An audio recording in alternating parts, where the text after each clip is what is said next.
بسم اللہ الرحمن الرحیم 218 حدیث نمبر 218 امامت کا حقدار کون ہے؟ امامت کا حقدار کون ہے؟ اللہ اکبر۔ آئیے سماعت فرمائیے حدیث کی روشنی میں حضرت ابو مسعود انصاری رضی اللہ تعالیٰ عنہ بیان کرتے ہیں، نبی اکرم صلی اللہ علیہ وآلہ وسلم نے ارشاد فرمایا، لوگوں کی امامت وہ شخص کرے جو اللہ تعالیٰ کی کتاب کا سب سے زیادہ علم رکھتا ہو۔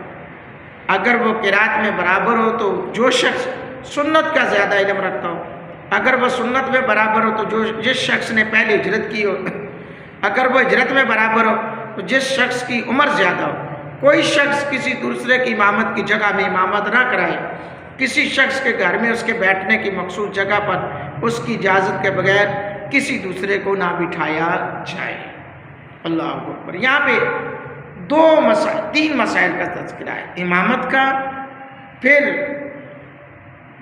دوسری بات بغیر امام کی اجازت کے، تیسری بات بغیر اہل خانہ کی اجازت کے، صاحب خانہ کی اجازت کے اس کی جگہ پر نہیں بیٹھنا چاہیے۔ حضرات گرامی قدر، امامت کا زیادہ حقدار اہل علم ہے۔ پہلے امام اعظم ابو حنیفہ رحمۃ اللہ علیہ کا بیان ہے، امامت کا زیادہ حقدار عالم ہے، کیونکہ قرات تو ارکان نماز سے ایک رکن ہے، جبکہ علم ہونے کا تعلق نماز کی شرائط اور ارکان سے۔ آپ نے حضرت ابوبکر صدیق رضی اللہ تعالیٰ عنہ کی امامت والے واقعے سے دلیل لی کہ حضور علیہ السلام نے اپنے مرض وصال میں یہ حکم دیا کہ تم ابو بکر صدیق کو حکم دو کہ وہ لوگوں کو نماز باجماعت پڑھائیں۔ حضرت ابو بکر صدیق رضی اللہ تعالیٰ عنہ کو یہ حکم علم القرآن و سنہ کی وجہ سے دیا گیا، جبکہ قرآ تو اور بھی صحابہ کرام تھے، علاوہ ازیں آپ صحابہ میں عالم الناس کے لقب سے مشہور و معروف بھی تھے۔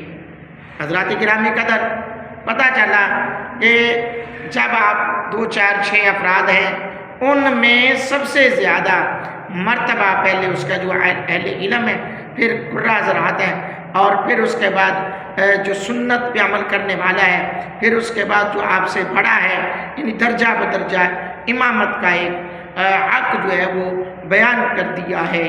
اللہ جل شانہ کی بارگاہ میں دعا ہے، اللہ میری آپ کی حاضری کو اپنی بارگاہ اقدس میں قبولیت کا درجہ عطا فرمائے، آمین۔